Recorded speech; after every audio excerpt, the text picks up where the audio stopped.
100 temple challenge day 97. ಎಲ್ಲ ಕರ್ನಾಟಕ ಮಂದಿಗೆ ಜೈ ಶ್ರೀರಾಮ್. ಇವತ್ತು ನಾವು ಹೋಗ್ತಿರೋ ದೇವಸ್ಥಾನ ಈರಣ್ಣ ಸ್ವಾಮಿ ದೇವಸ್ಥಾನಕ್ಕೆ ಹೋಗ್ತಾ ಇದೀವಿ. ಈ ದೇವಸ್ಥಾನ ನಮ್ಮ ಇಷ್ಟದಾಗ ಒಬ್ಳು ಅಕ್ಕ ಆದ್ರೆ ಕಾಮೆಂಟ್ ಮಾಡಿದ್ದಾರೆ ಈ ದೇವಸ್ಥಾನಕ್ಕೆ ಹೋಗಿ ಅಂತ, ಅದಕ್ಕೆ ಹೋಗ್ತಾ ಇದ್ದೀನಿ. ಹೋಗಂಬನ್ನಿ. ಇನ್ನು ದೇವಸ್ಥಾನಕ್ಕೆ ಸ್ಟಾರ್ಟ್ ಆಗಿಬಿಟ್ಟಿನಿ. ಇವತ್ತು ಹೋಗ್ತಿರೋ ದೇವಸ್ಥಾನ ಅಡ್ರೆಸ್ ಇದ್ರೆ ನಮ್ಮ ಹೊಸಪೇಟೆ ರೈಲ್ವೆ ಸ್ಟೇಷನ್ ಐತಲ್ಲ, Hospet railway station back side ಐತಿ ದೇವಸ್ಥಾನ. 1818 ಮುದಲಾಪುರ ಅಂತ ಒಂದು ಅಲ್ಲೇ ಐತಲ್ಲ, ಅದೇ ಊರಾಗ ಐತಿ ದೇವಸ್ಥಾನ. ನಾನು ದೇವಸ್ಥಾನ ಅಡ್ರೆಸ್ ಆದ್ರೆ ನಾನು ಮೇಲೆ ಕೊಡ್ತೀನಿ, ಒಂದ್ಸಲ ವಿಸಿಟ್ ಮಾಡ್ರಿ ದೇವಸ್ಥಾನ. ಫೈನಲಿ ದೇವಸ್ಥಾನ ಹತ್ರ ಬಂದ್ಬಿಟ್ಟಿನಿ. ಇದು ಸಣ್ಣ ದೇವಸ್ಥಾನ ಆದ್ರೂ ಚೆನ್ನಾಗೈತಿ. ಇಲ್ಲಿದ್ದ ದೇವರು ನರಸಿಂಹಸ್ವಾಮಿ ರೂಪ. ಒಂದ್ಸಲ ಅದ್ರ ವಿಸಿಟ್ ಮಾಡಿ ದೇವಸ್ಥಾನಕ್ಕೆ. ಇನ್ನು ವಿಡಿಯೋ ಅದ್ರ ನೋಡಿ.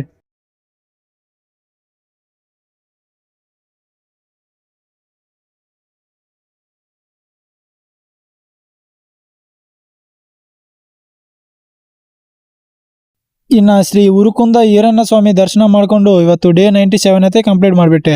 ಜೈ ಶ್ರೀರಾಮ್.